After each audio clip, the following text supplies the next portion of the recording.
A kocsmában ezért úgy megvertek egy szikszói férfit, hogy maradandó sérülése lett.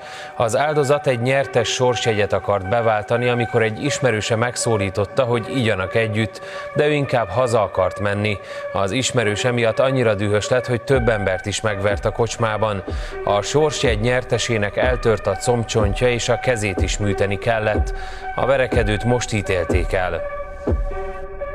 Műtött csuklóját mutatta a támadás után az a férfi, akit egy szikszói kocsmában vertek meg még másfél évvel ezelőtt. Éppen a nyertes sorsjegyét akarta beváltani ebben a sörözőben, amikor találkozott az egyik ismerősével. Meghívott 2 decibóra. Annyit éppen nem mondtam, hogy megyek holnap dolgozni, sajnálom, nem most tudok kitalozni. A részeg férfi dühös lett, amiatt, mert az ivó cimborája haza akar menni, ezért rátámadt egy harmadik emberre. Az áldozat ezt a verekedést akarta megakadályozni, de ekkor őt is fellökte az ismerőse.